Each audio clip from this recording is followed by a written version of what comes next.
Alhamdulillahi Rabbil Alamin. Wabihi nasta'inu ala umurid dunya waddin. Wa ashhadu an la ilaha illallah wahdah la syarikalah. Wa anna Muhammadan abduhu wa rasuluh. Alladzi la nabiyya ba'dah, amma ba'd. Hadirin ikhwati iman, Bapak Ibu yang dirahmati Allah Subhanahu wa taala. Pada pagi ini kita akan membahas ilmu usul fikih halaman 33 dengan judul Mahkum Bih. Sebelumnya kita sudah membahas poin 1, pengertian hukum. Kemudian pembagian hukum. Lalu ada lagi hukum taklifi, kemudian hukum wada'i, dan sebelum ini hakim. Jadi sebelum mahkum bih kita sudah membahas al-hakim. Siapa hakim itu? Allah. A'udzu billahi minasyaitonir rajim. Alaihissallahu biahkamil hakimin.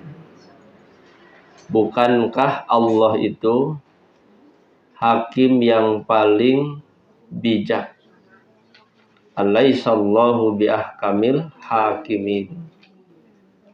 Maka segala keputusan yang Allah tetapkan disebutnya hukum. Hakimnya adalah Allah. Segala keputusan Allah disebut hukum. Nah, sekarang ada yang disebut mahkum bih. Beda lagi kan. Nanti setelah mahkum bih ada mahkum alaih. Boleh ditulis ya. Nah. Jadi ada hakim, ada hukum, ada mahkum bih, ada mahkum alaih. Nah, jadi kehidupan kita tidak lepas dari hukum Allah. Nah, maka Allah adalah Al-Hakim. Al-Hakim. Maka segala keputusan Allah di dalam Al-Quran, di dalam hadis, itu disebut apa? Al-Hukmu. Karena hukum Allah itu banyak, maka jamaknya disebut al-ahkam. Nah, jadi kalau al-hukmu itu satu. Hukum Allah itu kan banyak, maka disebutnya al-ahkam. Hukum yang diambil, yang Allah tetapkan, disebutnya hukum syar'i. Disebutnya al-ahkam asy-syar'iyyah. Al-ahkam asy-syar'iyyah. Inilah hukum-hukum syar'i. Hukum yang sumbernya dari Allah sebagai al-hakim. Nah, kemudian dari al-ahkam asy-syar'iyyah ini apa yang ditetapkan? Nah, yang ditetapkan itu dari hukum syar'i ini adalah al-mahkum bih. Saya sebenarnya istilahnya tidak biasa gitu. Harus dibiasakan. Jadi mahkum bih, lalu yang melaksanakannya disebut mahkum alaih. Nah, jadi ada mahkum bih, ada mahkum alaih. Nah, kita ulangi. Siapa hakim itu? Allah. Jadi al-hakim yang menetapkan hukum dalam Islam adalah Allah. Disampaikan melalui siapa? Rasul. Nah, maka hukum-hukum Allah disampaikan melalui Rasul, disebutnya hukum syar'i. Nah, sumbernya dari mana? Quran dan hadis, Quran dan sunnah. Maka dari hukum syar'i ini isinya ada al-mahkum bih, ada al-mahkum alaih. Al-mahkum bih itu apa? Perbuatan yang dihukumi. Perbuatan. Jadi hukum Allah ini menghukumi perbuatan manusia. Kalau perbuatan kucing kan tidak diurus ya. Nah, perbuatan makhluk hidup selain manusia tidak diurus. Itu mereka sudah ibadah. Jadi semua makhluk hidup itu ibadah. Hewan pun ibadah itu. Hanya beda cara. Kalau hewan, tumbuhan itu ibadah nggak? Disebutnya ibadah taskhiri. Nah, belok sedikit ya. Jadi ibadah itu ada dua. Ibadah semua makhluk Allah yang Allah ciptakan itu ibadah. Yang pertama ada yang disebut taskhiri. Taskhir. Yang kedua ada yang disebut ikhtiyari. Nah, kalau taskhir itu sejak Allah menciptakannya ditundukkan untuk ibadah. Jadi taskhir itu artinya ditundukkan untuk ibadah.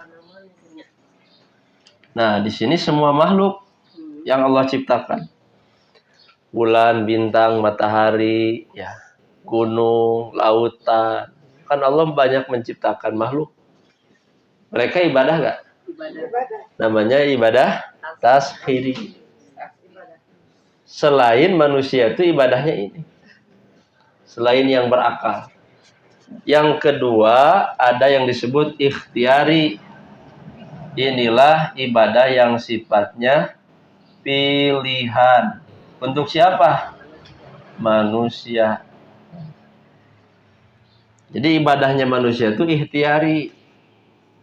Allah sudah membekali agar manusia ibadah itu akal, ya.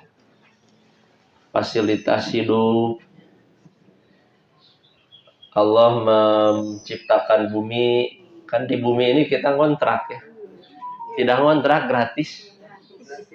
Kalau dari Allahnya kan gratis. Tidak pernah Allah minta bayarannya. Jadi Allah mintanya kita ibadah, syukuri. Kita syukuri segala nikmat hidup ini. Ya. Ini. Nah, sekarang nyambung ke sini ya. Supaya manusia bisa ibadah ikhtiyari, maka Allah menurunkan hukum. Nah, ya. Hukum syariat isinya mahkum bih. Mahkum bih itu perbuatan yang dihukumi. Jadi perbuatan kita semuanya ada hukum. Coba perbuatan apa yang tidak ada hukumnya? Pasti ada. Kalau tidur hukumnya apa tidur? Hukum tidur adalah mubah. Nah, Ari ngahulang perbuatan sana perbuatan ada hukum. Nah, nanti tergantung apa yang dipikirkan. Seperti jalmi gawe teh cicing wae, nya cicing teh gawe. Teh aya gawe cicing wae, cicing teh bagian dari perbuatan. Nah, jadi Allah itu menghukumi apa? Mahkumi perbuatan yang lahir dari manusia yang berikhtiar ini. Nah, ini. Paham ya? Jadi segala perbuatan yang lahir dari diri kita itu disebut mahkum. Maka ada hukumnya setiap perbuatan itu. Bernapas, berkedip gitu ya. Apalagi itu berpakaian, berkendaraan, makan, minum, itu kan perbuatan. Terlebih lagi ibadah yang umroh, haji, perbuatan juga. Terlebih itu. Nah, jadi sekali lagi Allah mengutus Rasul membawa hukum syariat untuk menetapkan hukum bagi perbuatan manusia. Nah, siapa yang melaksanakan hukum ini maka disebutnya mahkum alaih mukallaf. Nah, kita ini disebut mukallaf. Mukallaf itu orang yang dibebani hukum syariat. Jadi sebagai mukallaf, kita wajib melaksanakan hukum syariat ini bagi setiap perbuatan yang lahir. Paham ya? Mukallaf ya. Mahkum alaih. Nah, ini disebut mahkum alaih.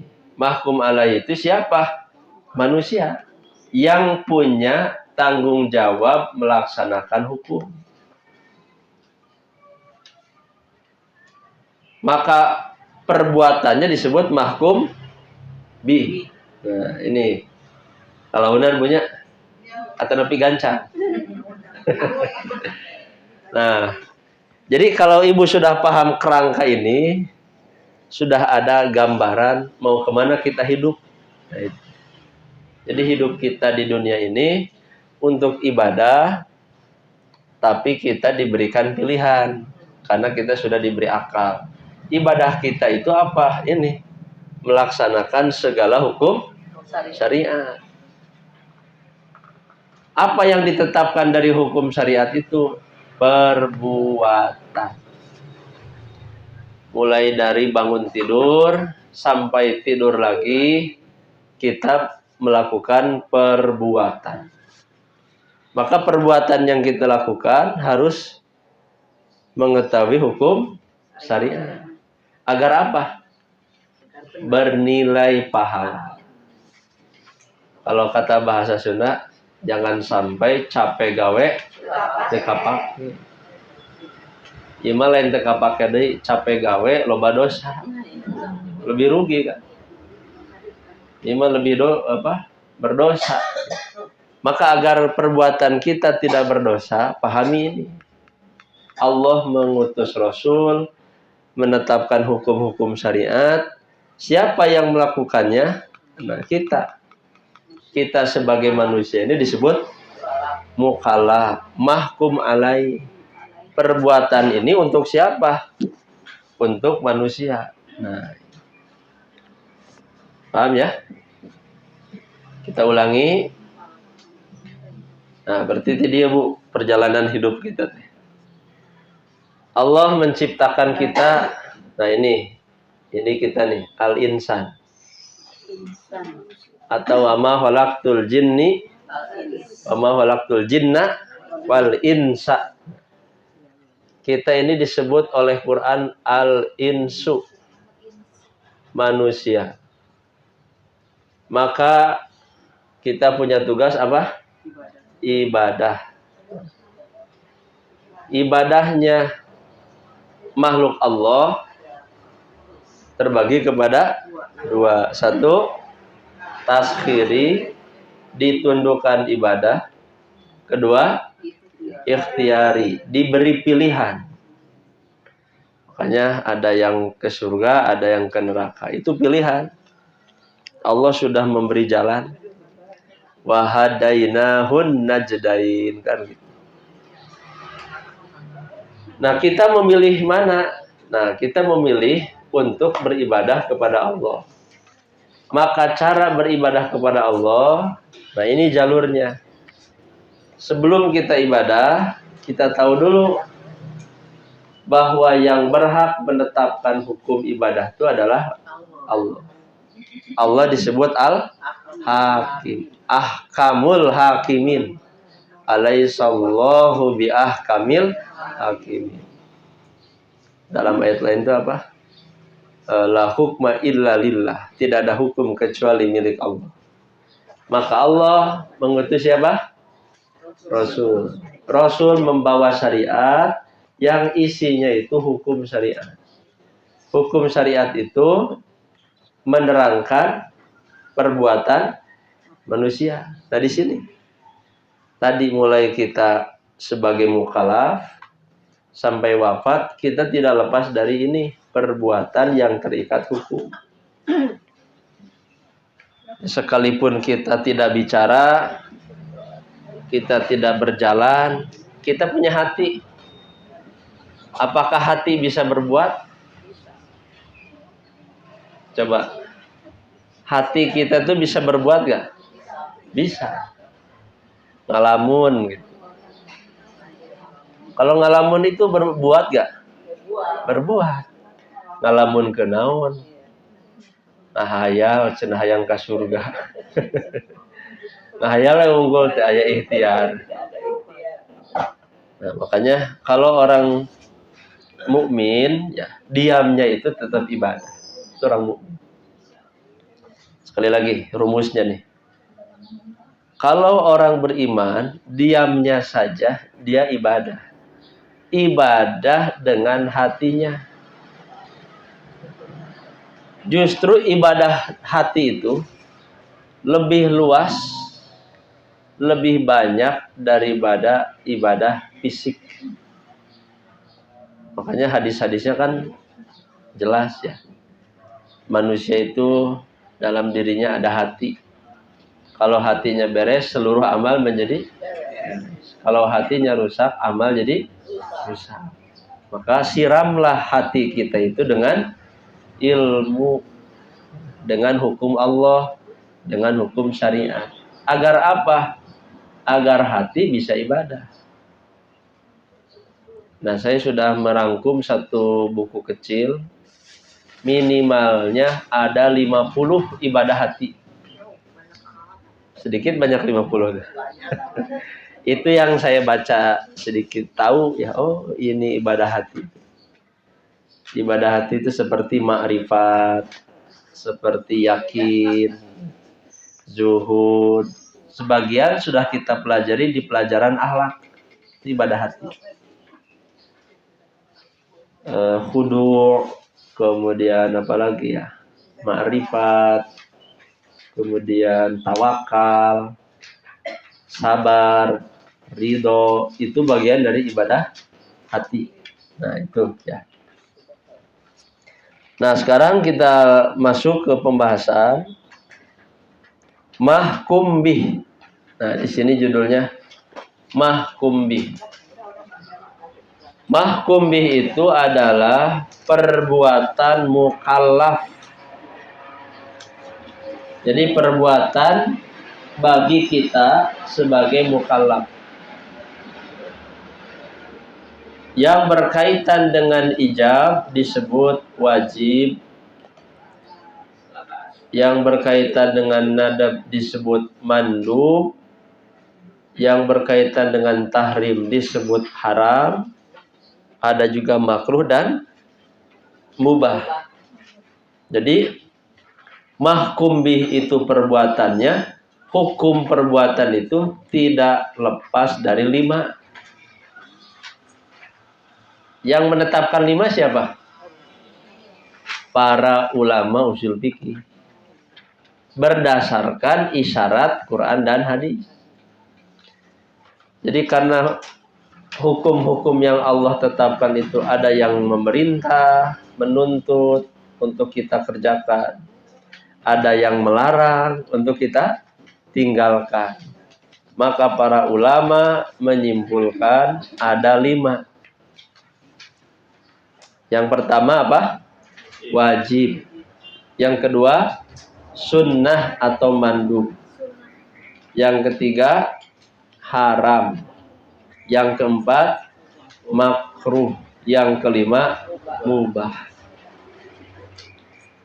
Jadi aktivitas kita, kalau ingin dapat pahala gimana? Lakukan yang wajib dan sunnah. Tinggalkan yang haram dan makruh. Niatkan yang mubah jadi ibadah. Pasti selamat. Ulangi. Kalau kita ingin selamat, ketika hukumnya wajib dan sunnah kita kerjakan. Kerjakan yang wajib dan sunnah. Tinggalkan yang haram dan makruh. Niatkan yang mubah jadi ibadah. Maka di sanalah kita akan mendapatkan kemuliaan, mendapatkan keutamaan dari Allah. Nah, jadi kan yang wajib itu apa? Sekarang kita bahas. Dari 5 itu kita bahas satu persatu. Kerjakan yang wajib dan yang wajib sunnah kita kerjakan. Ini hukumnya wajib kita kerjakan. Ini sunnah kita kerjakan. Tinggalkan yang haram dan makruh. Zina, mencuri, berbohong, haram, tinggalkan. Niatkan yang mubah jadi ibadah. Jadi tidur, makan, minum, mubah. Niatkan jadi ibadah. Bagaimana caranya? Pakai syariat. Ya. Kita mengamalkannya, niatnya ibadah. Maka yang mubah akan bernilai pahala jika niatnya ibadah. Paham ya? Nah, sekarang wajib. Kita bahas dulu wajib. A. Pengertian wajib adalah hukum. Hukum di sini maksudnya hukum Allah. Bagi perbuatan yang dituntut oleh syariat secara tegas. Jadi wajib itu hukum bagi perbuatan secara tegas. Bagi yang meninggalkannya akan dicela dan disiksa. Dicela, dicaci, ya, dan disiksa. Bagi yang melakukannya apa? Mendapatkan pujian dan pahala. Dalam definisi lain, nanti kita baca contohnya ya. Dalam definisi lain, al-wajibu ma yusabu fa'iluhu wa yu'aqabu tarikuhu. Wajib itu hukum bagi perbuatan, diberi pahala bagi orang yang melakukannya, disiksa bagi yang meninggalkannya.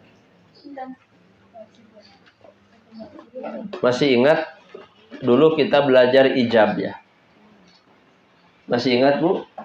Ada wajib, ada ijab. Sama beda?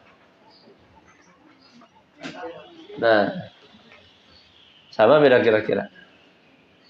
Beda. Kalau ijab itu untuk dalilnya Al-Quran atau hadis. Kalau wajib itu untuk amal.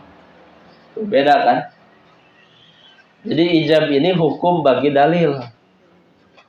Kalau wajib hukum bagi amal.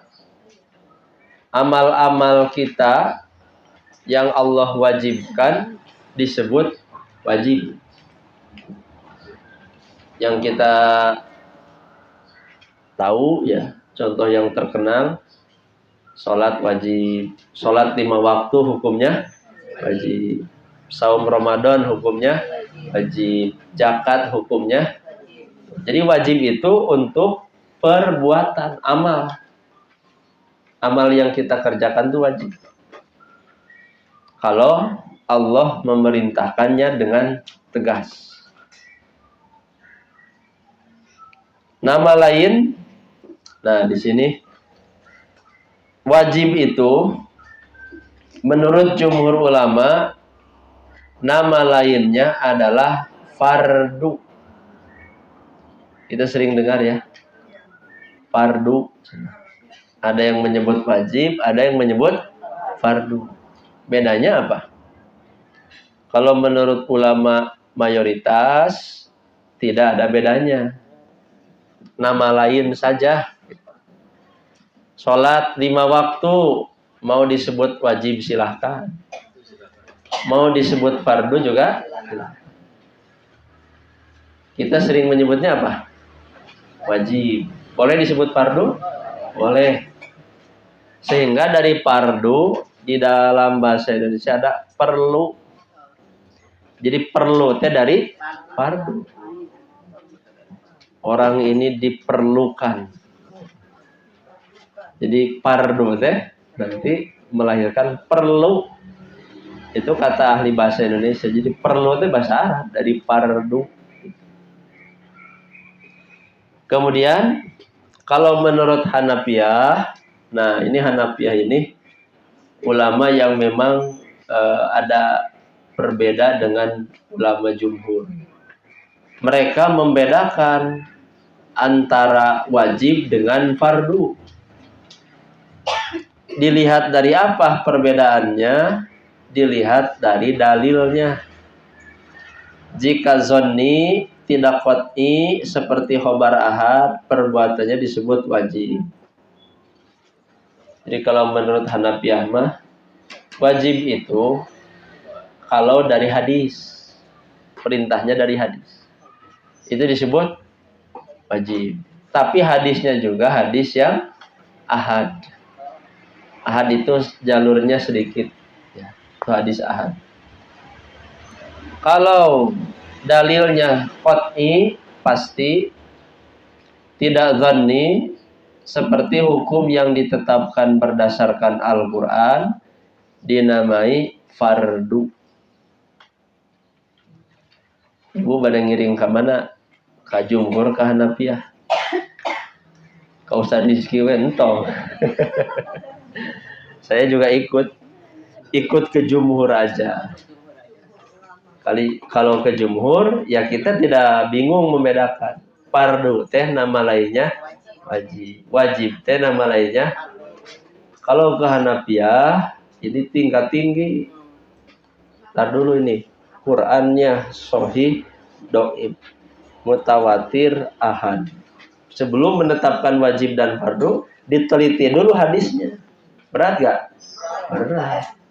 Udah aja mau dalam Quran atau hadis, kalau itu perintah Allah boleh disebut wajib atau fardu. Jadi ngirim ke mana, Bu? Jumhur. Nuringan. Karena konsekuensi ketika mengikuti Hanafiyah, kudu naliti hadisna heula. Perjalanannya panjang. Itu sekedar istilah ya. Jadi kita mengikuti jumhur, wajib dan fardu itu sama. Kemudian pembagian wajib. Nah, di sini yang kita tahu wajib apa yang terkenal? Wajib ain dan wajib kifayah. Itu yang terkenal. Nah, atau nama lainnya fardu ain dan fardu. Seperti mengurus jenazah. Itu apa? Tuh, sudah terkenal fardu kifayah. Kalau sholat 5 waktu, fardu ain setiap orang. Jadi bedanya ain dan kifayah nanti di sini ada ya. Nah, di sini ternyata pembagian wajib itu bisa dilihat dari 4 segi. 1, dari segi waktunya, dari segi waktu melaksanakan. 2, dari segi ada tidaknya ukuran. 3, dari segi ada tidaknya ketentuan. 4, dari segi siapa yang dituntut untuk melaksanakan. Selama ini kan yang terkenal yang tadi baru 1, fardu ain dan fardu, itu nomor 4, fardu ain fardu kifayah. Nah, nomor 1, wajib dari segi waktu. Jadi ya wajib itu ada yang diatur waktu, ada yang tidak. Artinya, contoh, kalau birrul walidain, berbakti kepada orang tua, waktunya diatur nggak? Tidak. Kalau sholat 5 waktu, jadi begitu karakter kewajiban itu. Ya teh wajibna teh ada aturan waktu atau tidak? Tidak ada, maka disebut wajib mutlak. Jadi wajib itu dari segi waktunya ada 2. 1, wajib mutlak. 2, wajib muqayyad. Jadi wajib saja kita harus teliti ya. Makanya kita bisa membantah. Tidak perlu ada hari ibu. Hari ibu itu orang berlomba-lomba menyayangi ibunya. Tanggal 22 Desember. Secara usul fikih, berbakti kepada ibu itu mutlak. Tidak perlu di muqayyad. Ini pentingnya pemahaman itu. Mencintai Nabi mutlak muqayyad. Mutlak. Tidak perlu dibatas-batas. Kalau mutlak semakin banyak dikerjakan semakin banyak keutamaan. Nah, itu mutlak. Paham ya? Nah, itu. Mencintai Nabi itu tidak perlu menunggu hari kelahiran. Kita tiap hari semakin cinta ke Nabi. Bagaimana wujud cinta ke Nabi itu? Mengamalkan, menghidupkan, mendakwahkan sunnah Nabi. Tiap hari itu. Semakin banyak, semakin besar pahala. Nanti ada kaidahnya. Semakin banyak dikerjakan, semakin banyak keutamaan. Itu yang mutlak. Jadi karena imannya kuat, dorongan cinta ke nabinya meningkat gitu. Tiap hari baca hadis, tiap hari mengamalkan sunnah Nabi. Tiap hari menyesuaikan amal kita teh sama teh jeung amal Nabi. Nah, ini wujud cinta kepada Nabi yang sebenarnya. Jadi tidak perlu menunggu tahunan. Gitu ya. Nah, kita lihat di sini. Yang pertama, A. Wajib mutlak adalah kewajiban yang dituntut oleh syar'i tanpa ada ikatan waktu tertentu dalam pelaksanaan. Nah, jadi Allah tidak mengatur waktu dalam wajib mutlak itu. Maka mukallaf berhak memilih waktu sesuai dengan kehendaknya. Dengan melaksanakan terbebaslah dari tanggung jawab.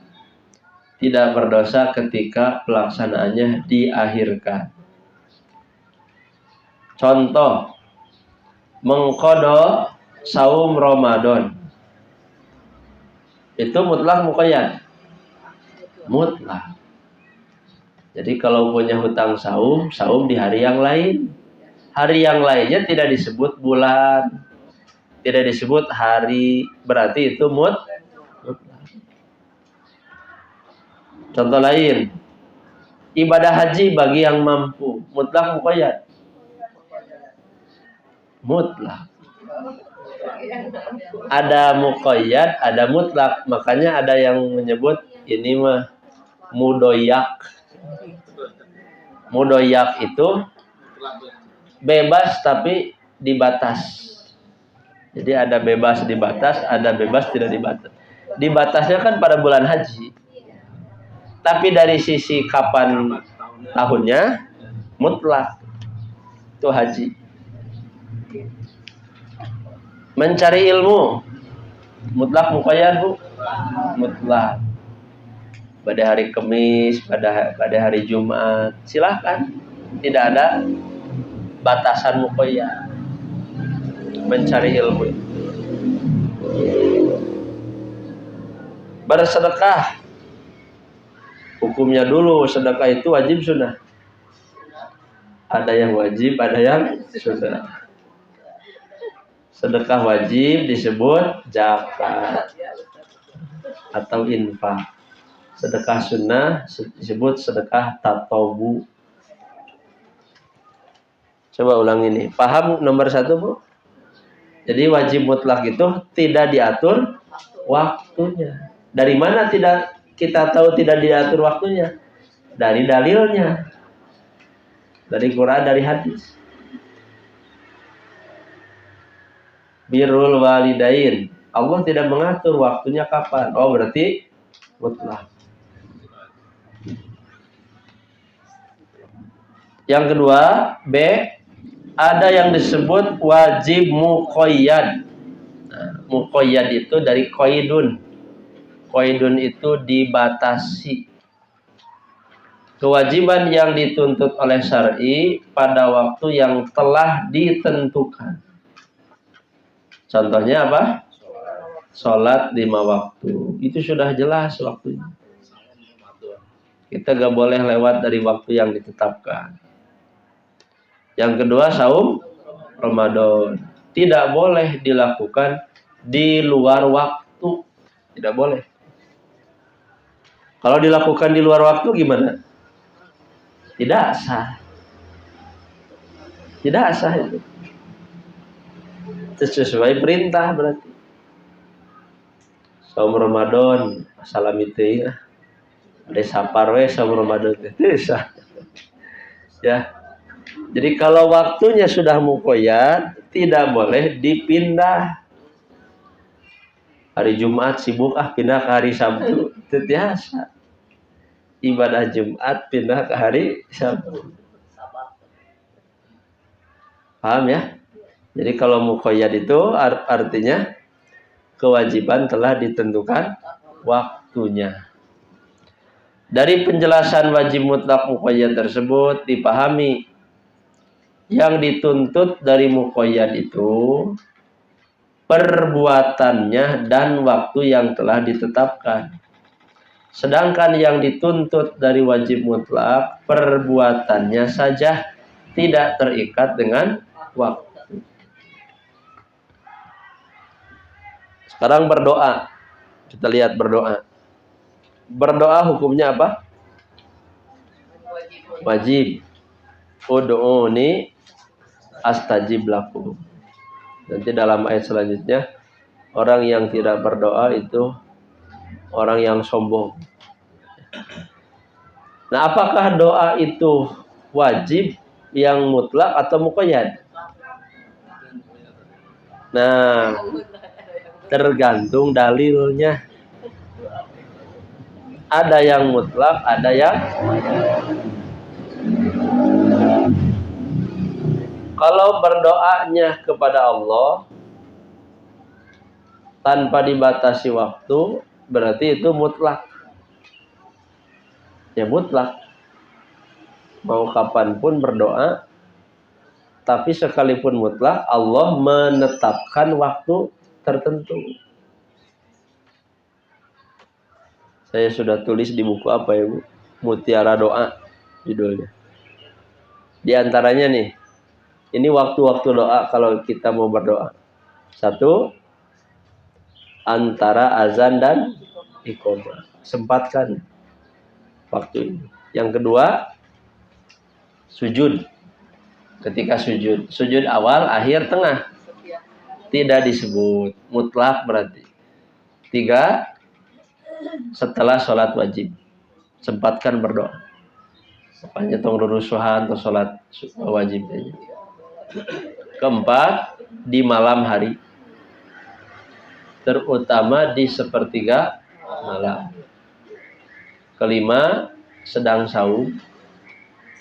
Keenam, sedang safar. Kita di perjalanan. Kan Bapak Ibu ke tempatnya menuju safar. Ya. Makanya banyak berdoa. Kemudian pada saat hujan, pada saat berperang, pada saat dizolimi orang, pada hari Jumat, pada bulan Ramadan. Nah, sekalipun doa itu mutlak, tapi doa di waktu yang tadi itu afdoliyat, lebih utama. Jadi kita dapat 2 keutamaan. Dari pahala doanya dapat, dari memilih waktunya dapat. Jadi Allah teh maha bijaksana ya. Kalau kita tahu ilmunya itu. Tahu ilmunya, tahu niatnya, itu pahalanya berlimpah. Makanya makalah yang tadi dibagikan tuh, itu jadi penguat ibu-ibu ikut pengajian. Jadi lamun haroream ngaos tak baca makalah eta.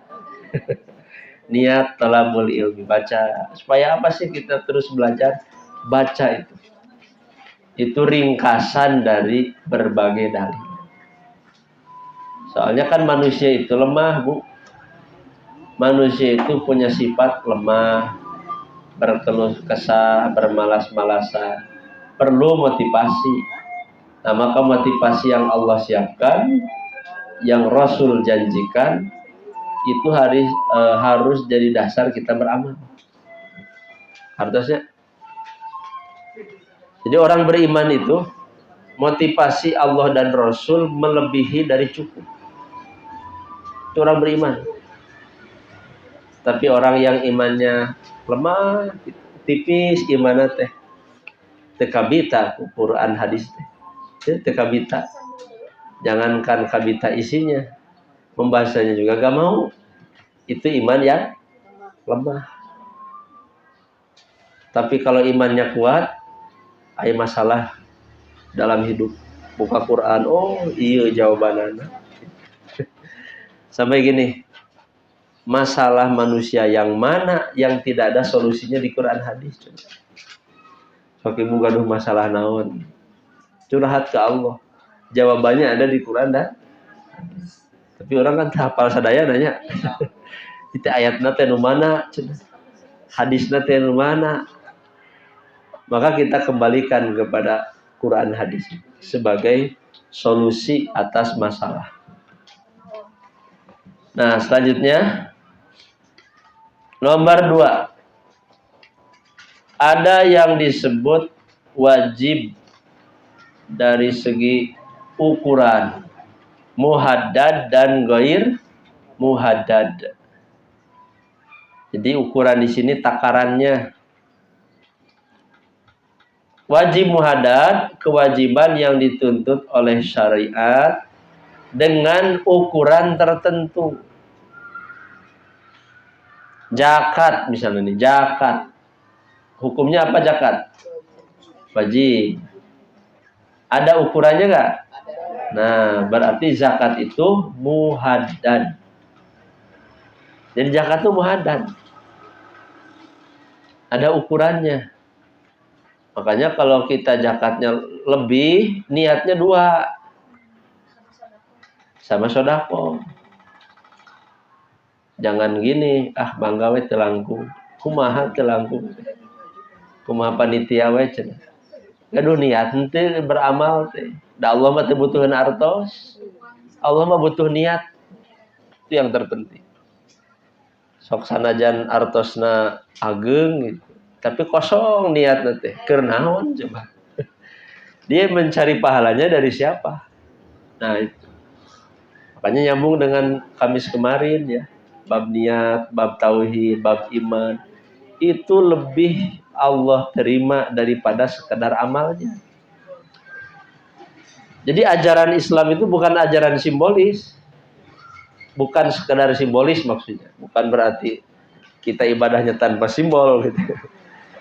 Kan Allah tuh mengingatkan kebaikan itu bukan menghadapkan wajah ke timur dan barat, tapi kebaikan itu iman kepada Allahnya, itu yang utama. Jadi jangan sampai kita bingung dengan hukum, nanti pahalanya dari niat apa?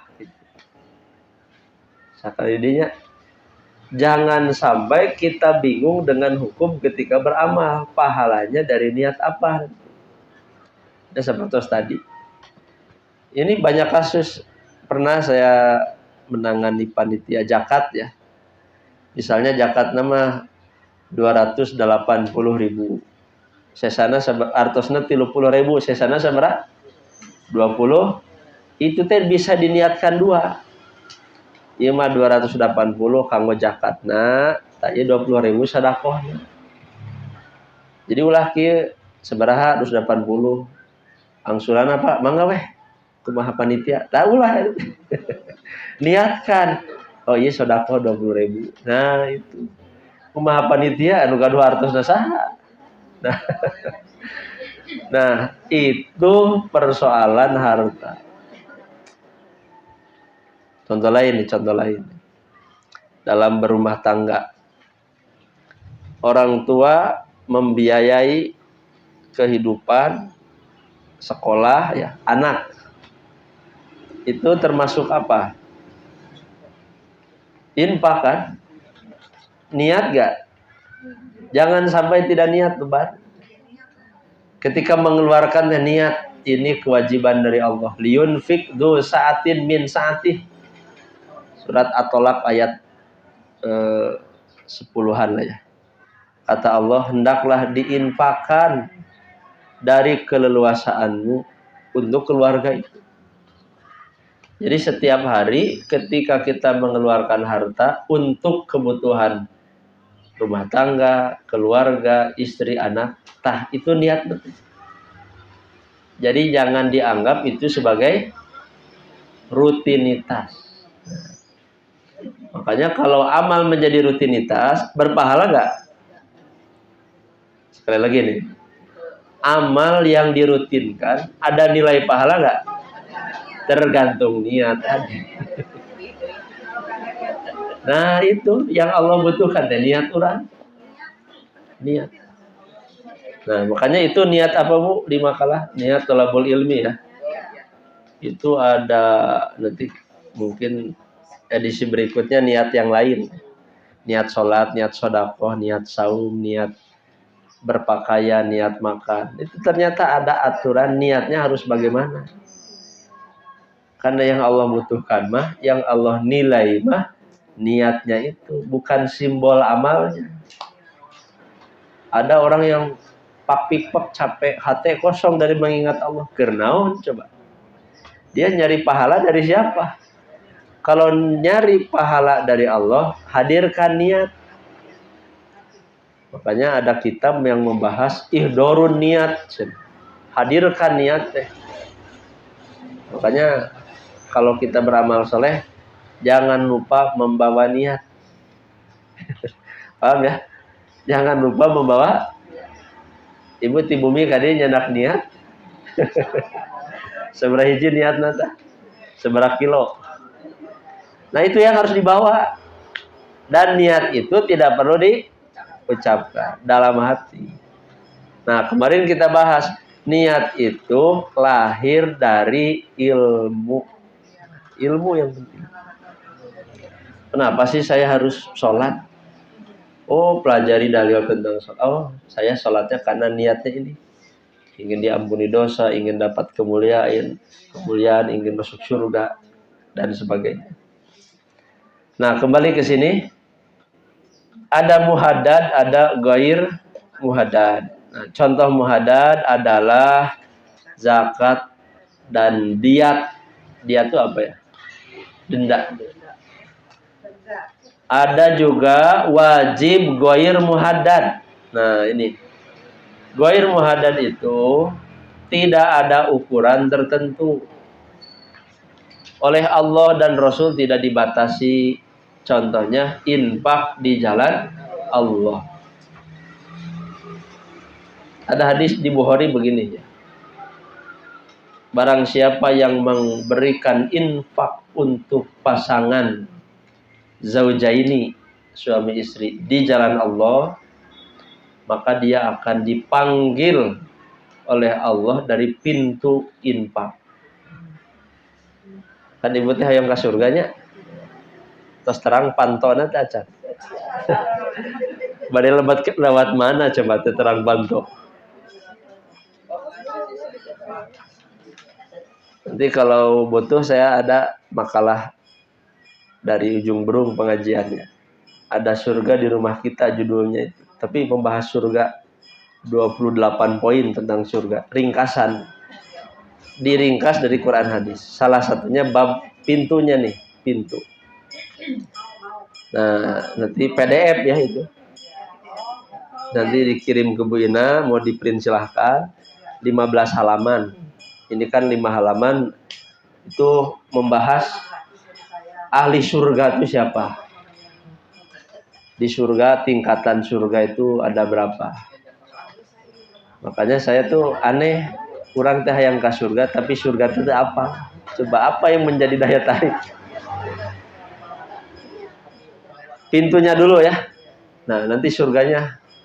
Satu surga ini dari bumi ke langit itu 1 derajatnya.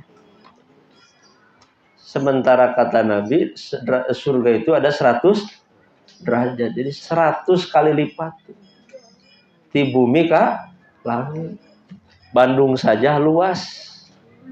Can kaumbe ke orang teh. Iya, mas surga teh seluas langit dan 1 itu. Kalau udah ada 100 derajat berarti 100 kali lipat. Nah, jadi pintunya saja berapa meter? Perjalanan 40 tahun.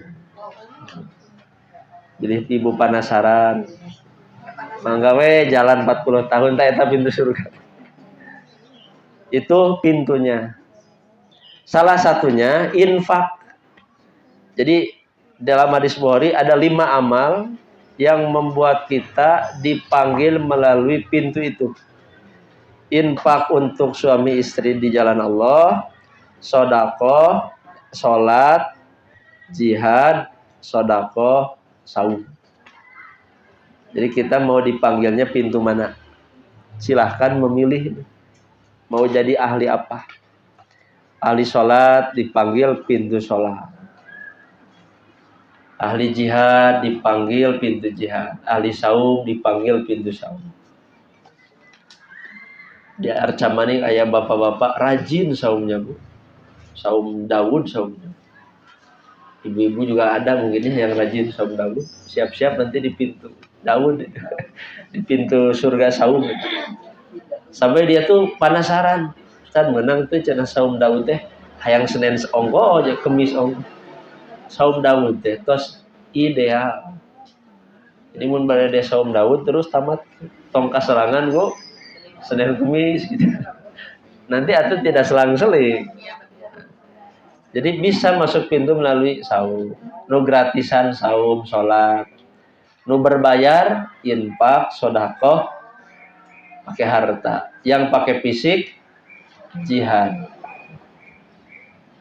Ada yang dipanggil dari seluruh pintu. Siapa tuh? Abu Bakar. Jadi Abu Bakar mah ahli segala amal. Dari orang ahli naon ya. Abdi mah ahli pengajian Kemis. Teu aya pintu. Saya cari-cari itu. Aya teh ahli pengajian teu aya. Teu aya ahli pengajian. Berarti dina hadisnya juga ahli pengajian tuh baru dimudahkan jalan ke surga. Man salaka tariqan yaltamisu fihi ilman sahalallahu bihi tariqan ilal jannah. Kita rajin mencari ilmu, dimudahkan jalan ke surga. Mau ke surga bagaimana? Ngajinya enggak, coba. Dia mau lewat mana ke surga? Kalau tidak mencari ilmu. Mencari ilmu itu belum dijamin masuk surga. Baru dimudahkan. Kalau sudah dimudahkan, ya silahkan. Mau enggak ke surga? Kalau mau terus jalan. Terus mudah cenah ilmu terus gaduh. Tapi asa harorea nyemual masuk akhirnya. Ya. Nah, Ibu jangan berkecil hati. Ada satu pintu di surga itu orang bebas masuk pintu mana saja. Apa tuh amalnya? Berwudu. Jangan menyepelekan wudu. Jadi di hadis nanti kata Rasul, tidaklah seseorang berwudu dengan sempurna lalu membaca syahadat kecuali Allah buka baginya pintu surga yang 8. Jadi pintu surga itu ada 8. Satu pintunya 40 tahun perjalanan. Ada yang menyebut antara Mekah dan Busro. Saya tidak tahu Busro itu di mana. Irak ya, seberapa kilometer tah. Itu di hadisnya teh ada yang oleh jarak, ada yang oleh waktu perjalanan. Ada yang menyebut dari Mekah ke Hajar. Hajar itu di mana? Nah, saya sempat melihat gambarnya jauh seberapa puluh kilometer. Kalau tidak terukur dengan jarak oleh waktu perjalanan. Jadi itu mubalaghah sangat lebar. Jadi kalau ahli wudu dipanggil melalui maksudnya bebas masuk pintu mana saja. Jadi jangan sepelekan wudu, niatkan nalika ibu wudu teh. Oh, mudah-mudahan wudu nu ieu teh. Jadi jalan menuju surga. Nah, itu bab muhaddad. Jadi belok ke surga ya. Kieu Bu biliai paterusan. Ari di surga bisa salingguh teh.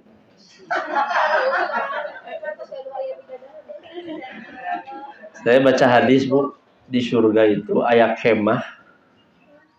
Lalu di kemahnya itu banyak perempuan. Maksudnya tenda ya.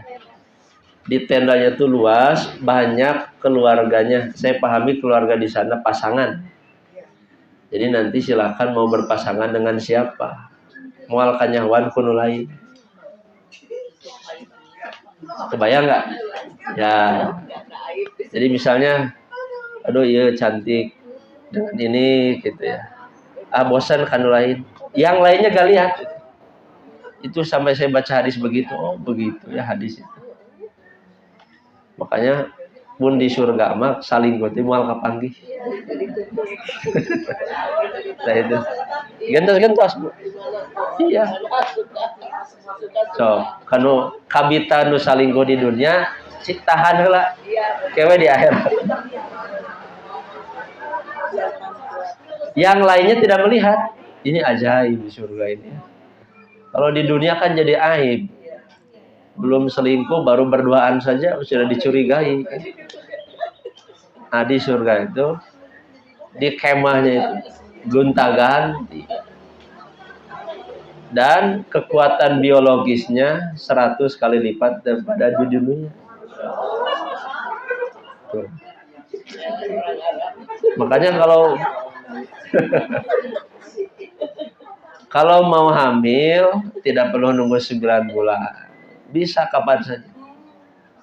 Kalau mau punya anak di surga bisa juga punya keturunan. Kemudian wanita surga itu apa? Iya. Abakaro wakawa iba atroba. Atroba itu apa tuh? Atroba itu seusia. Usianya ya gitu. Daya ini teh. Nah, jadi pika bitaeun surga teh. tapi tong surga namu kok jalan ka mana. Jadi Google Map teh ka mana ieu teh. Nah, di makalah itu saya sudah merangkum ya, belum itu. Sekitar amal-amalan di Quran itu ada 37 poin.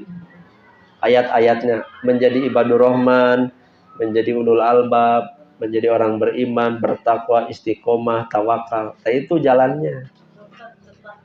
Nah, eta mah diringkas.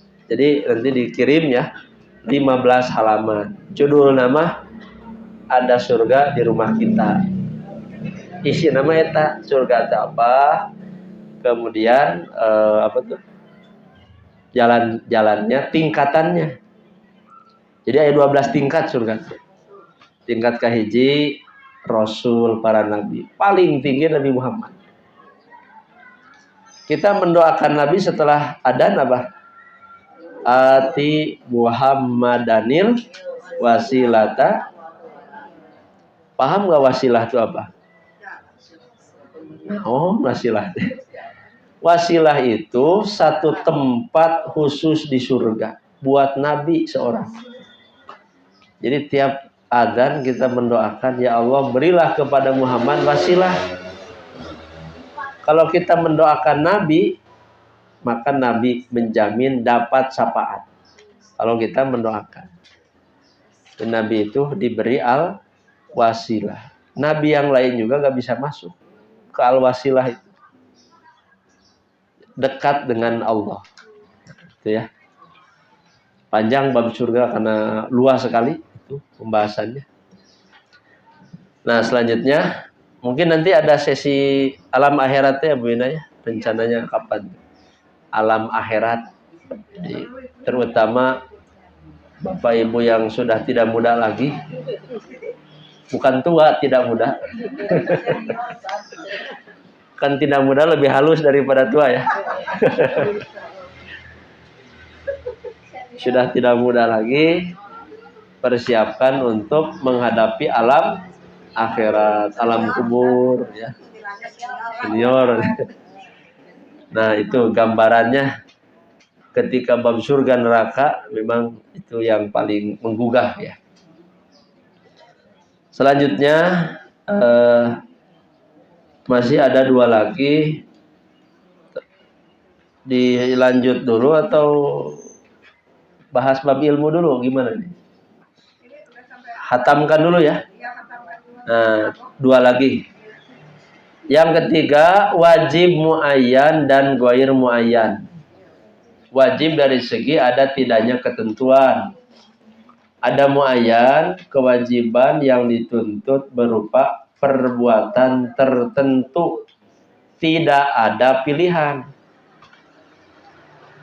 Contohnya sholat dan saum tidak bisa diganti dengan perbuatan lain. Itu muayyan. Jadi kalau sudah muayyan, kita tidak boleh memilih. Contoh, kurban itu sudah muayyan. Menyembelih kurban itu. Domba, sapi, unta. Nah, kita malas mengurusnya.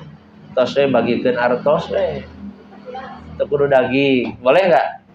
Tidak boleh karena itu muayyan. Sudah ditentukan jenisnya. Sama dengan akikah. Wah hayam we atuh da raresepna hayam cenah. Daging domba mah teu bareukieun. Boleh enggak? Enggak boleh, muayyan namanya. Salat 5 waktu gak bisa diganti oleh sodako. Juharoream salat sodako gak bisa. Itu sudah muayyan. Kebalikannya ghair muayyan. Kewajiban yang dituntut oleh syar'i bukan hanya satu jenis perbuatan, tetapi beberapa urusan yang sudah diketahui. Bagi mukallaf diberi kebebasan memilih. Contoh, kifarat sumpah. Sumpah tapi dilanggar. Itu ada kifarat. Kifaratnya memilih apakah mau memberi makan 10 orang miskin, memberi pakaian, atau memerdekakan hamba sahaya. Itu memilih. Nah, biasanya ini untuk kifarat ya. Ada juga saum 3 hari ya. Nah, 3 hari sebagai kifarat atas sumpah yang dilanggar. Pilihan ini sesuai dengan kemampuan yang dimiliki mukallaf. Nama lainnya wajib ghair muayyan ini disebut wajib mukhayyar. Pakai kho ya. Dari khairun. Wajib yang sifatnya pilihan. Terakhir, siapa yang dituntut untuk melaksanakan? Nah, di sini ada 2. Ini yang terkenal di kalangan masyarakat. Ada wajib ain, ada wajib kifayah. Yang 3 mah tidak terkenal ya. Wajib mutlak, wajib muqayyad, wajib muhaddad, wajib ghair muhaddad, wajib muayyan, wajib mukhayyar. Itu kurang terkenal. Kecuali yang belajar usul fikih baru mengenal. Nah, kalau ini terkenal karena di kurikulumnya juga sering dibahas. Wajib ain dan wajib kifayah. Wajib ain itu kewajiban yang ditujukan kepada setiap mukallaf, tidak bisa diwakilkan kepada yang lain. Contoh, sholat, saum, menunaikan janji, memberi kepada setiap orang yang mendapatkan haknya. Gimana, Bu? Nah, fidyah termasuk wajib ain. Bagaimana wajib ain? Uangnya dari orang lain sah tidak? Sah dengan akad. Dengan akad. Akadnya. Orang tua fidyah nggak ada uang. Anaknya yang membayarkan. Tetap diberitahu dulu. Jangan sampai anak meniatkan bayar fidyah, orang tuanya nggak tahu. Itu niat saha. Kan amal itu tergantung. Termasuk zakat dibayarkan oleh orang tua. Itu termasuk ain ya. Yang kedua wajib kifai atau kifayah. Kewajiban yang dituntut oleh syar'i dari sekelompok mukallaf, tidak bagi setiap mukallaf. Kolektif ya. Jika sebagian mukallaf melakukan, maka mukallaf yang lain bebas dari kewajiban. Contohnya sholat mayit, mengantar jenazah, menguburkan, berjihad, menetapkan keputusan, berfatwa, memahami agama secara mendalam, menunaikan kesaksian, amar ma'ruf, nahi munkar, dan yang lain. Termasuk belajar ilmu waris. Ilmu waris itu fardu kifayah. Termasuk tapakuh fidin tadi ya. Jadi harus ada sekelompok orang yang mendalami agama. Itu bagian dari fardu kifayah. Jadi dokter fardu naon? Menjadi dokter fardu kifayah. Nah, ada kegagalan bisa disebut ketidaksempurnaan pendidikan kita ketika fokus pada ilmu fardu kifayah, tapi lupa ilmu fardu ain. Coba, ilmu fardu ain itu apa? Ilmu tauhid. Ilmu tauhid itu fardu ain bagi muslim ya. Jadi apapun ilmunya, tanpa ilmu tauhid menjadi cacat. Jadi kecacatan ilmu lain itu karena tidak ada ilmu tauhid. Jadi ilmu tauhid itu ilmu tentang Allah. Itu mah fardu ain. Mengenal Allah itu. Kalau kita tidak mengenal Allah, kita ibadah ke siapa? tidak mungkin tertarik ibadah kepada Allah kalau tidak mengenal Allah. Makanya belajar ilmu tauhid fardu ain. Nah, kegagalan di pendidikan, orang sudah diarahkan kepada ilmu fardu kifayah, memiliki keahlian. Kan sudah ada sekarang mah SMK, sekolah menengah kejuruan. Jadi ada yang ahli administrasi, apalagi tuh tata boga, tapi akidahnya nggak ada tuh. Jadi lemah. Akibatnya apa? Akibatnya malas beribadah, fokus kepada pekerjaan, hubud dunia kan itu. Jadi orang yang sekolahnya untuk memiliki profesi tidak salah, tapi kurang sempurna karena tidak ada ilmu fardu ain. Makanya ilmu fardu ain itu akidah, ibadah, akhlak, tak.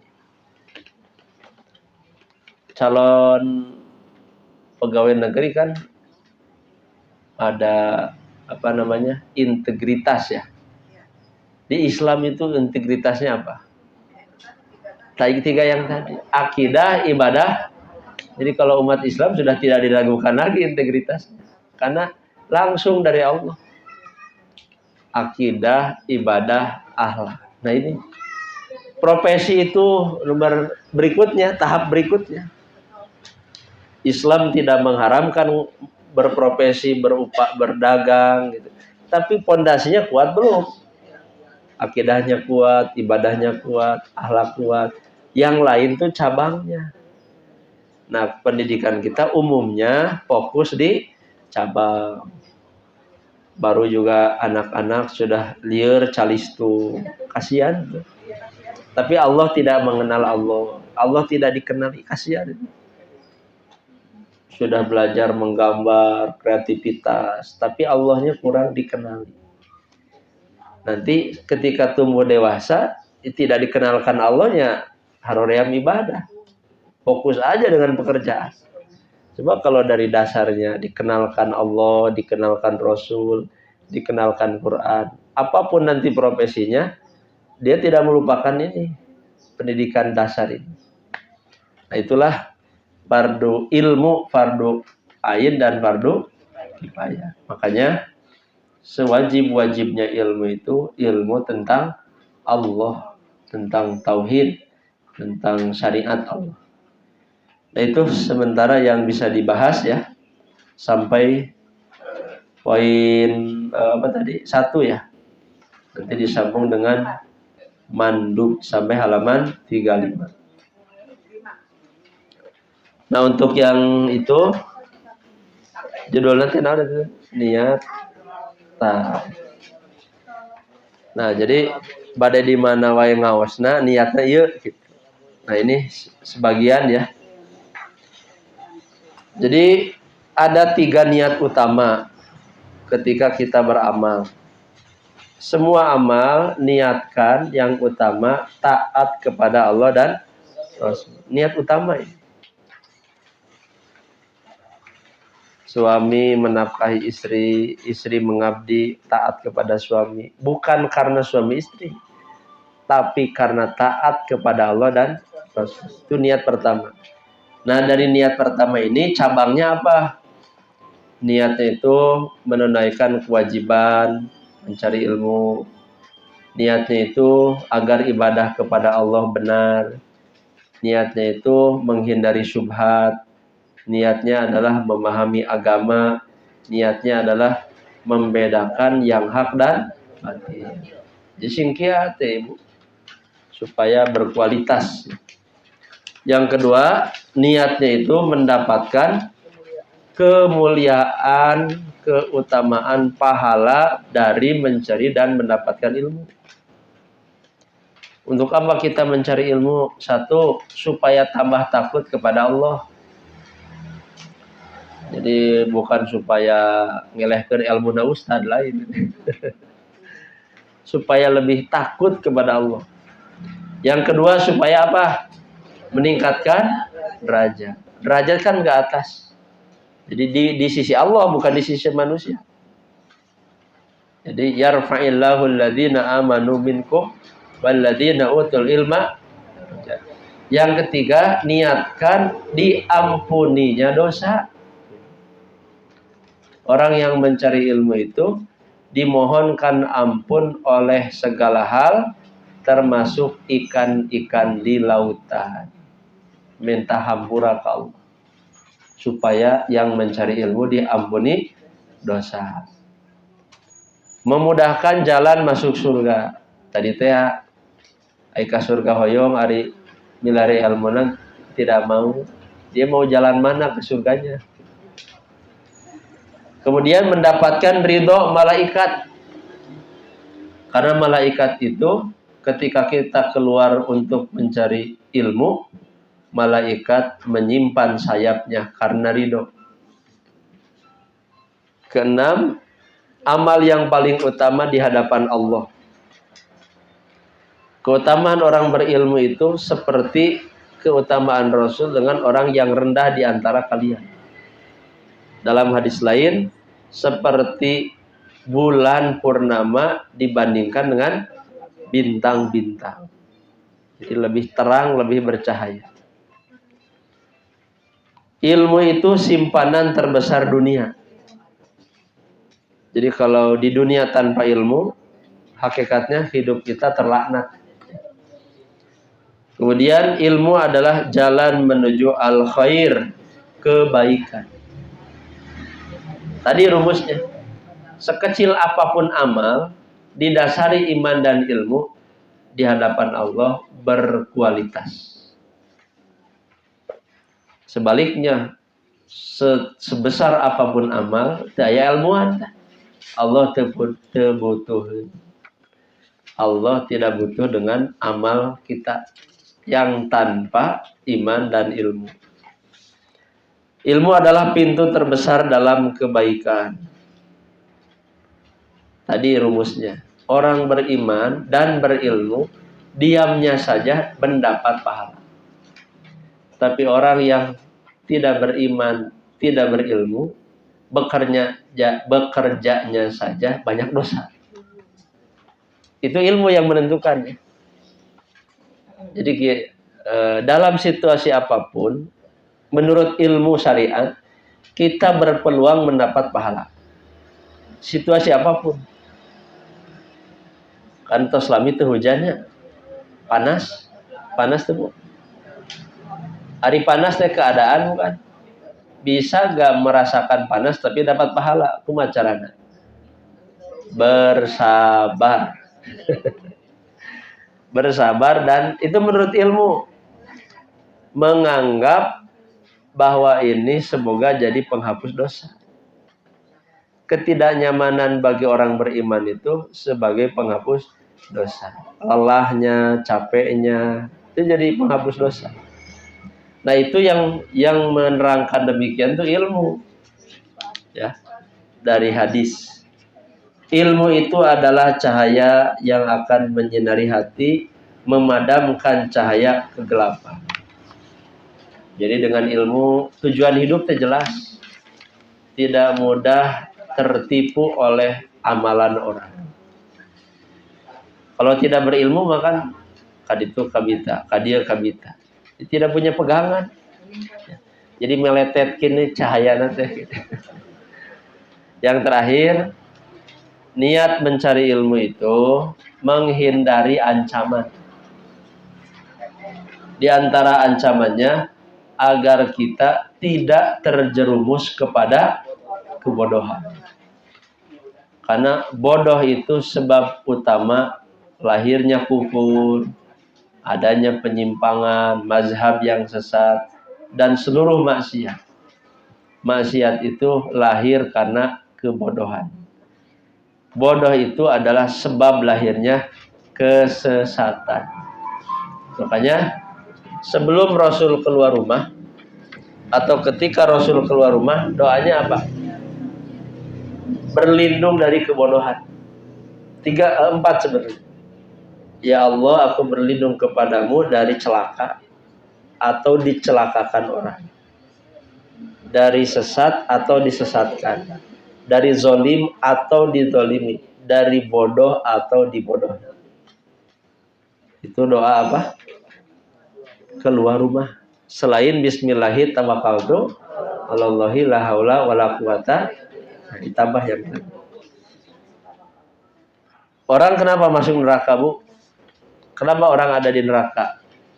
Lau kunna nasma'u aw naqilu ma kunna fi ashabis sa'ir.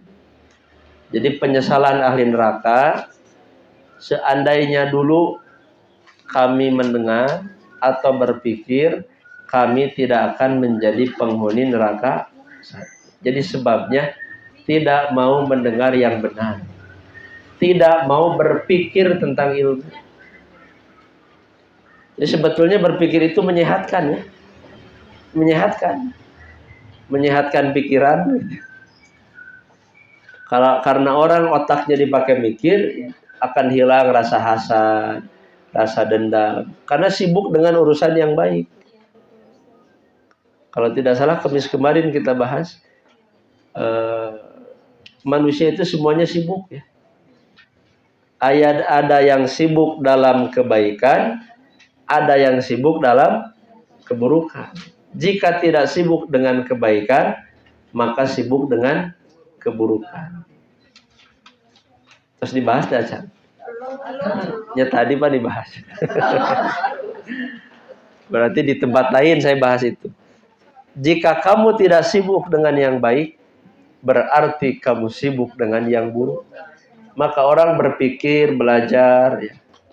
Ibu-ibu dari rumah ke tempat ini dalam keadaan ada urusan di rumah, tapi maksakan ke dia. Nah, itu bagian dari menyibukkan dalam kebaikan. Maka kita akan lupa untuk nonton sinetron. Kenaon kan? Nah, itu. Itu dulu barangkali, ya. Itu ringkasan. Jadi ini bahan catatan kecil, ya, seputar niat. Nanti mungkin disambung niat-niat yang lain, ya. Mangga ya Pak Tarosan.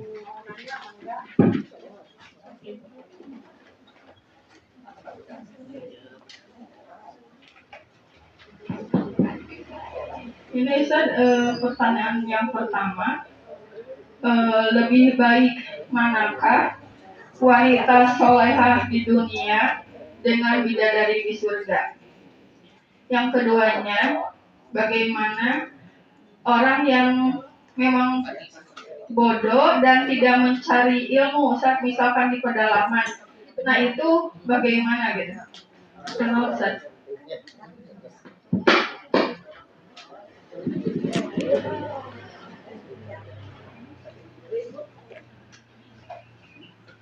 Nuka dua teh naon berarti?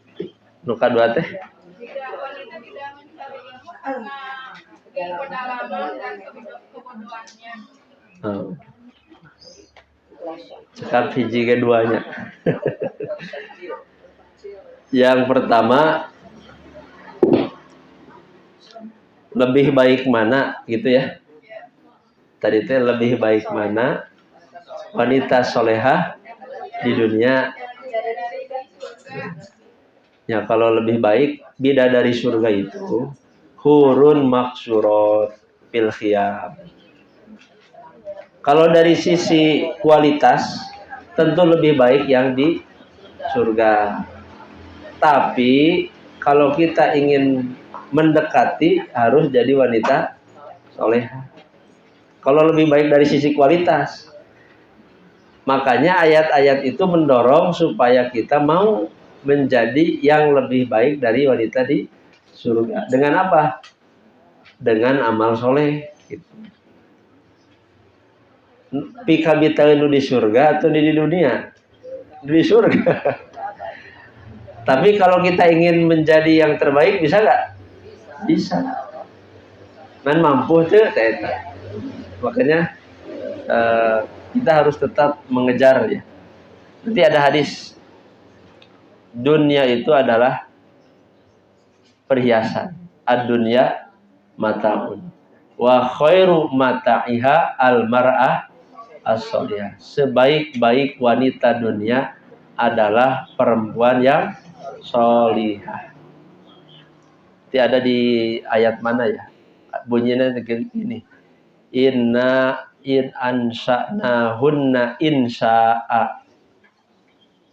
Nah, itu kaitan dengan bidadari surga yang di dunia. Jadi wanita dunia bisa menjadi bidadari surga jika soleha itu kuncinya. Karena kalau wanita surga itu azwajun mutahharoh, bersih dina sagala.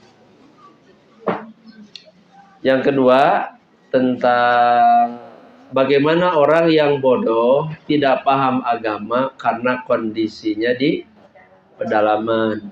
Itu nanti masuk kategori ahlul fatrah. Jadi ahlul fatrah itu orang yang berada di masa patroh. Tapi untuk zaman sekarang patroh itu gak ada. Jadi patroh itu antara Nabi Isa dengan Nabi, kosong kan dari Nabi. Itu para ulama ada dua pendapat. Ada yang mengatakan di surga atau ada yang mengatakan di neraka. Nah, tapi untuk yang sekarang di pedalaman, ilmu tidak sampai kepada mereka. Yang dosa siapa? Penguasa, pemimpin yang tidak memperhatikan kemaslahatan. Makanya di beberapa ormas ada istilah dakwah pelosok. Nah, itu dakwah pelosok itu dalam rangka menghindari dosa tidak dakwah. Dakwah pelosok. Dakwah pelosok itu kan bagian dari fardu kifayah.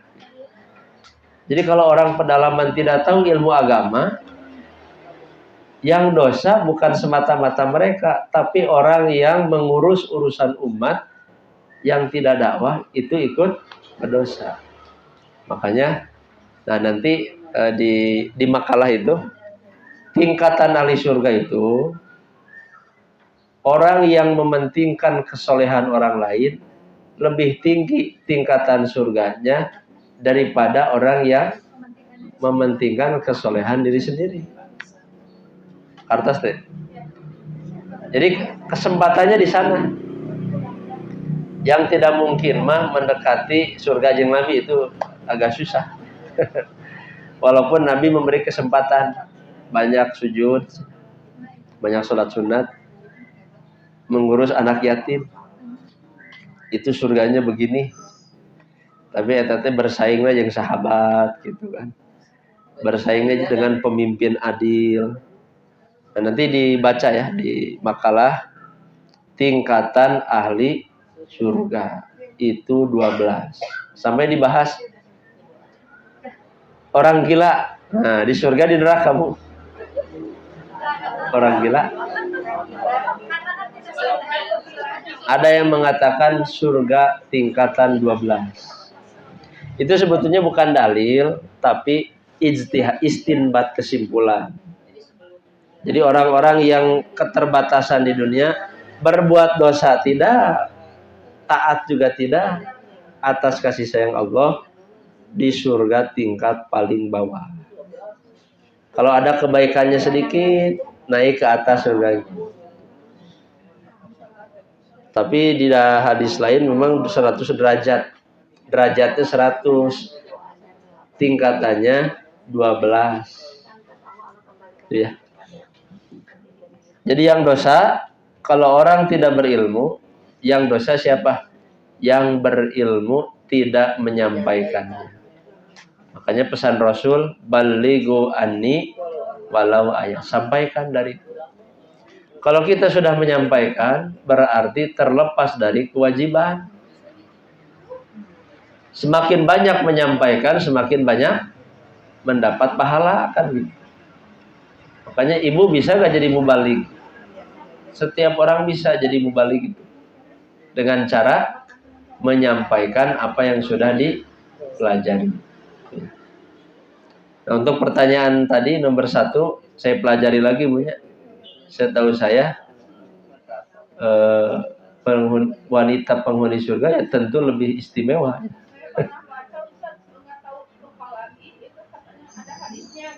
Ya nanti kita pelajari lagi. Tapi secara dohir riwayat Quran hadis asa jauh. Contohnya kayak Bu, contoh yang sederhana.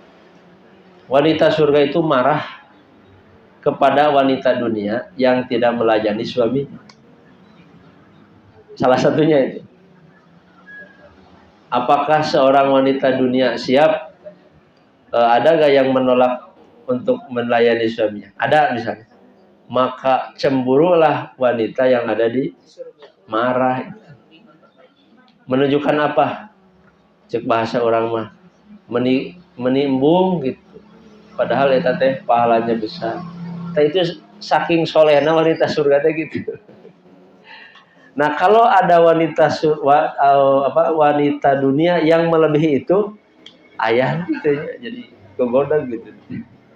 Tapi mungkin ada, makanya tadi hadisnya ya, yang saya pelajari secara dohir hadis-hadis atau Quran, wanita surga lebih soleh. Adakah wanita dunia yang lebih soleh dari itu? Mungkin kalaupun ada hadis Nabi yang demikian, itu adalah tasji. Tasji itu motivasi. Bisa orang teh ngeluwihan solehna wanita surga mun kudu kumaha. Nah itu ya. Nanti kita pelajari lagi. Sementara itu sudah azan zuhur ya. Itu saja yang gimana? Cekap. Kita cukupkan dulu pertemuan hari ini. Mudah-mudahan menjadi motivasi ya. Menjadi inspirasi bagi kita untuk terus beramal soleh. Aqulu qouli hadza wa astaghfirullah li wa lakum. Wassalamualaikum warahmatullahi wabarakatuh.